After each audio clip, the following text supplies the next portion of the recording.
Okay, so this like growing empire, they got a new boss, yeah? And not everyone's exactly happy with who this boss is, but they're on board.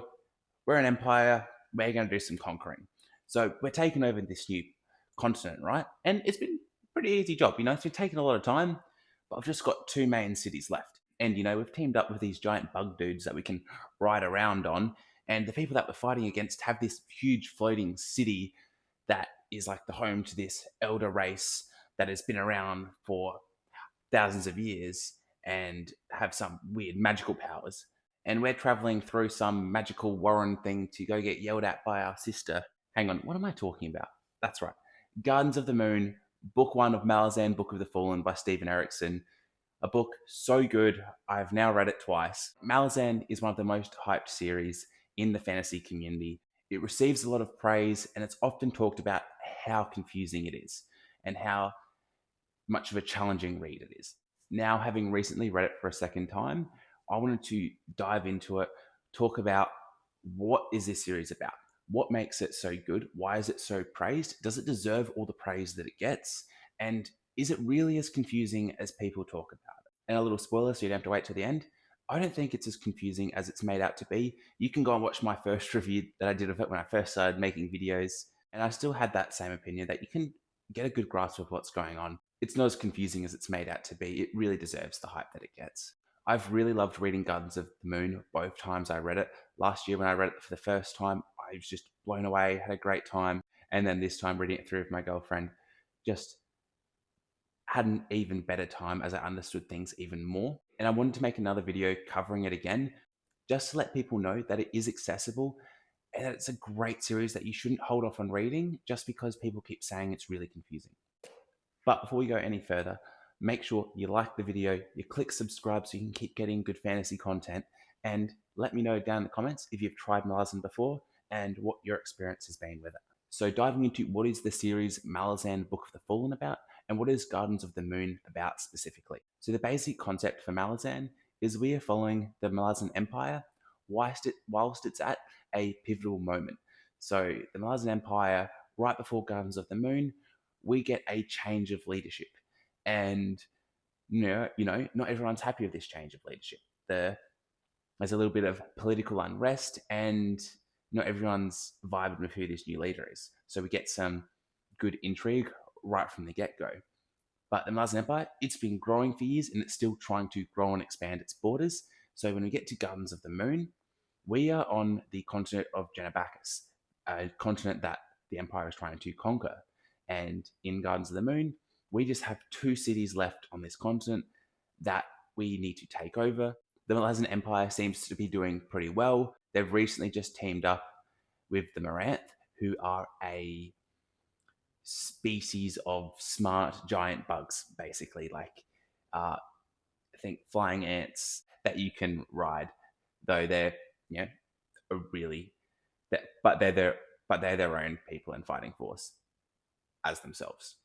And on the side of the Janabaka cities, there's this huge floating city called Moonspawn, Gardens of the Moon, you get the title there. And this ancient elder race of beings live in this city, and they seem to have quite a bit of magic around them. And that's the setting for Gardens of the Moon. It's the Malazan Empire trying to conquer Janabacchus. And what we get in Gardens of the Moon is we get POVs from all sides of the story, from all ranks in society. One of the great things about Malazan is we don't have one main character. The Empire is the main character. We're following the story of the Malazan Empire, and we get that story through so many different people, which is one of the things that leads this story to being titled as confusing. The amount of different POVs you get. You get 33 different POVs in Gardens of the Moon, and that only goes up as you get deeper into the series. But you get stories and perspectives from all ranks of the social hierarchy. We get people right at the top, and we get people right at the bottom. You get assassins, thieves, generals, foot soldiers, mages, ancient races of beings. So you just get to see this huge world from all different angles. And that leads into why I love this series so much, why I love this book so much. This is a series that excels in all major categories: world building, plot, writing, and characters. The world building for Malazan, for Gardens of the Moon, it's absolutely huge. You get a lot of different types of magics, you get a lot of different types of fantasy species, races, beings. There's a lot of rich lore and history to this world. You feel that this is a land that has been occupied for thousands, maybe even hundreds of thousands of years, because you can feel the history of the elder beings that used to live there. Then there's these magical warrens that are kind of like veins of power that you can also go into and kind of travel through, like the ways in the Wheel of Time. But you can pull power out of them as well. Then you get the magical beings that are alive now. So the Moranth, these really smart giant insects that can fly around. There's dragons, and then there's beings that are kind of like really badass giants, and then there's really badass elves. There's a lot of different fantasy elements and a lot of different world building elements that just make this world feel huge. And the world building is just it feels like it's the biggest world in any fantasy series that you will read. And it's a well fleshed out world with tons of rich history. Hey, sorry to interrupt the video. I appreciate you so much for watching. If you want to see any extra content from me, like book reviews, book vlogs, book clubs, I recently started up a Patreon. Link for that down in the description.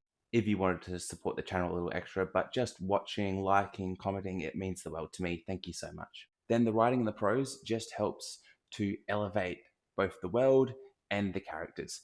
Erikson does a great job having fully fleshed out characters that you can understand, because you can get into their heads, understand their motivations, their drives, what makes them go. I find his characters and his prose most similar to a Abercrombie, but dial back the humor just a little bit, whereas Abercrombie's just got constant humor throughout.